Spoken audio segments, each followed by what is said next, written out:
Hello and welcome to a new lesson. What is parole? By Ferdinand de Saussure. Let's discuss about this topic in detail. Parole. The first point is parole is the embodiment or actualization of langue. Second point is it refers to a real and concrete speech act in which individuals express their abstract langue symbols. We continue our discussion about parole. Point number 3. Parole follows the rules under the guidance and influence of the internalized systems of grammar rather than makes up the rules.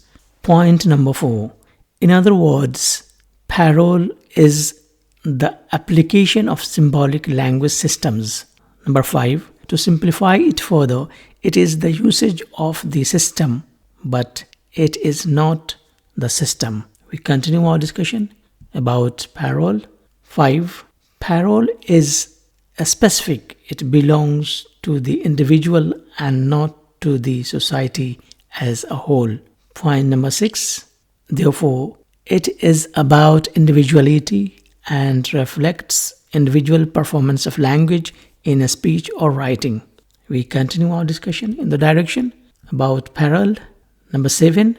With those conventions of language that exist in the mind as langue, when we use them individually in a concrete form in actual speech or writing, they become examples of parole. Now let's talk about conclusion. Number 8. In brief, we can say parole is the actual sounds and sentences produced by an individual speaker or writer. Number 9. While language system is langue, language behavior is parole. We can understand the whole idea in this manner, in this diagram, like we have the aspects of language.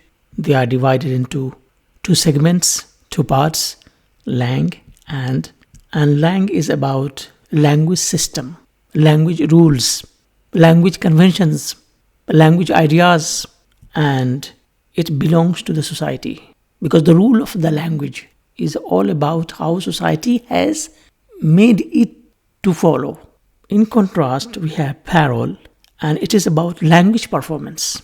How with those systems of language in your mind, you as an individual person, you as an individual writer, you as an individual speaker, use the language. Language system, what we call langue, is for all. For the society. We all know the rules of the grammar, rules of the language, but how to use them, in what intensity, in what manner, how artistically we use as a poet, as a writer, as a speaker, as an individual person, as a normal person, that is about parole. It is about your language performance. It is about the way you speak, the way you write, and this belongs to individual because we all individuals use language in our own different ways according to our flight of imagination. So basically, the language has two fundamental aspects. Langue, which is related to system of language, and parole, which belongs to the use of language, your performance of language. The first one belongs to society and the second one belongs to. Hope you understand the concept. Thank you and goodbye.